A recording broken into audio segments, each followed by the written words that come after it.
Mag-ikot-ikot tayo saglit sa Auckland City. So, nandito tayo ngayon sa Larnock Road. Papalabas tayo ng Rutger Road. So, kakaliwa tayo dito sa Rutger. Okay. Tara, samahan mo kami. Let's go. Okay, tapos kakanan tayo dyan sa may Pumaria.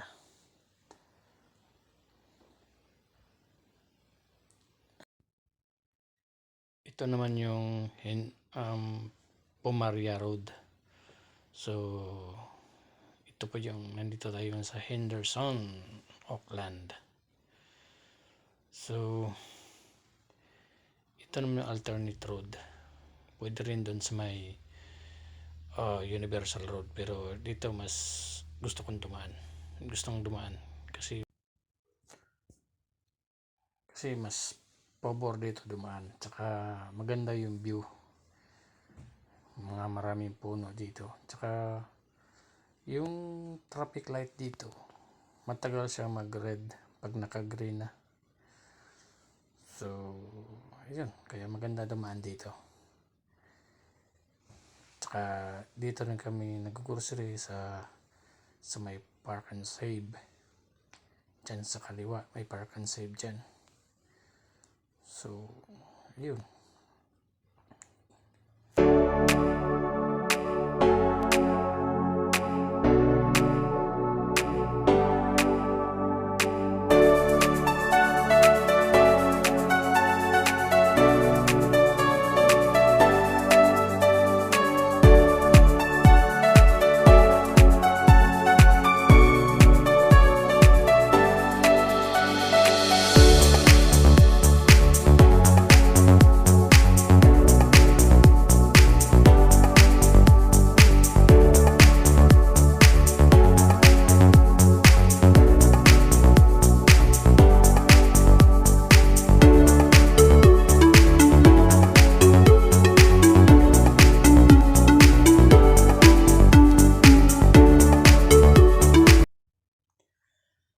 Tsaka ngayon, papasok na tayo sa kanilang sinasabing motorway.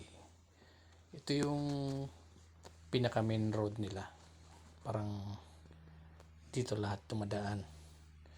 So ito yung tinatawag din na Highway 16 na motorway. Parang EDSA din to kasi man traffic sa EDSA. Pero minsan dito, paghapon, traffic din talaga. Dami ng mga sasakyan. So, ito na yung motorway, Highway 16. Tuloy-tuloy na to hanggang maka-exit doon papunta sa Auckland City.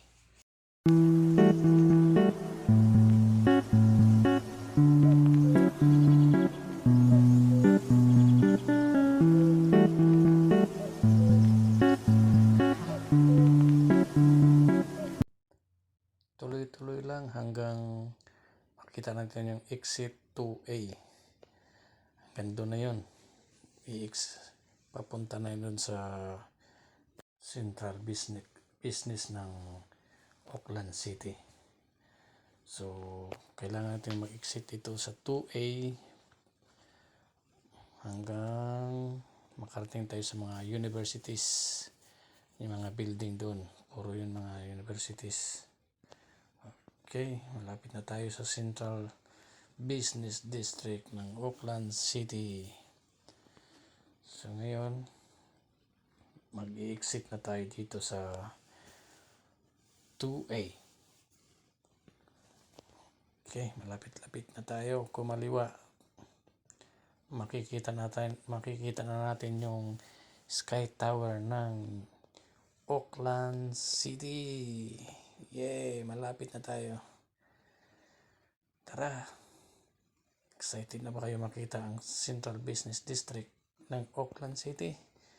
Okay, here we go!